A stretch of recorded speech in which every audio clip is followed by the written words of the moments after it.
Ano Yes magiging po. participation mo sa Tunog Sa Tunog Star Magic. Well, very honored po ako dahil napili po ako as one of the first couple of artists na nabigyan ng chance na makisali dito sa Tunog Star Magic.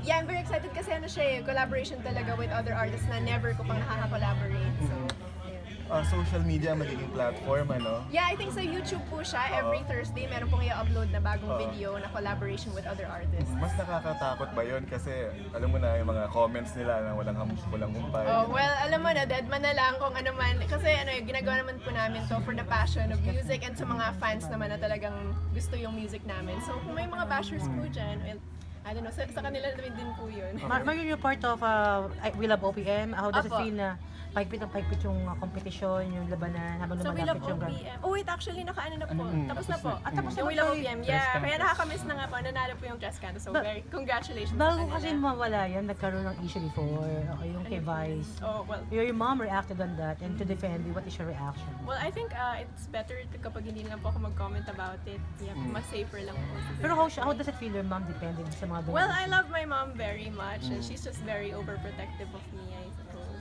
So dined mo na lang yung mga bababash, yung mga issues. Oh, well, I don't know.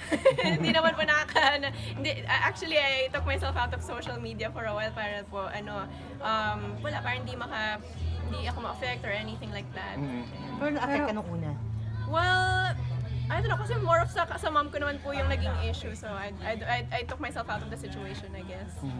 Parang may hugot ko kaninang sinabi na yung sinabi mo na parang hindi ka na masyadong na-appreciate because do sa format ng mga songs mo. Oh, yung struggle ko with the Yes. industry. Yeah, I think it's pretty obvious kapag pinapakinggan po yung music ko, yan na-appreciate po siya ng like sa people sa music industry din, ganun. Pero sometimes meron lang pong trouble with trying to get across sa may masa and all of that. So, ayun, pero recently naman po, nung ginagamit na po siya sa mga movie as theme songs, na-appreciate na din po siya. So, ayun, I think that's progress. Pero hindi ba naging issue sa'yo, Maria, na of course, yung kanta mo nga pero version ni Janela yung ginamit sa A? Oh no, that's fine. I understand naman po. Tsaka I think nakatulong din po yun dahil nga lahat po sila from Be Careful With My Heart at the time. So baka meron din ganong angle. Ayun. Marion, medyo may pinagdaanan kasi yung pamilya recently, How do you cope up din pagkawala ni uncle mo? Yung kay uncle po.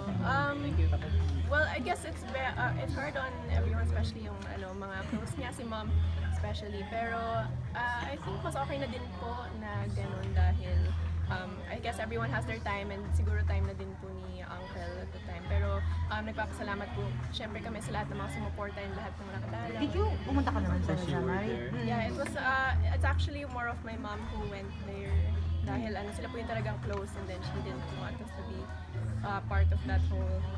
Marion, alam ko medyo ang daming issue na nasanay ka na rin kahit na paano. Are you still hoping na matapos ko ano man yung sampaan ng loob sa pagitan ng mga Oh, well, sa kanila na po yun. Kasi next generation na din po ako eh. So, I don't really know kung ano man yung issue nila doon. Yeah, kung ano po yung... Pero bilang isang, syempre, kamag-anak mo yan eh. Of course, I'm very hopeful na syempre united po talaga lahat at all times. Pero I can't really say much about it dahil hindi po ako mismo yung nasa situation. Pero have you seen your tita, Nora?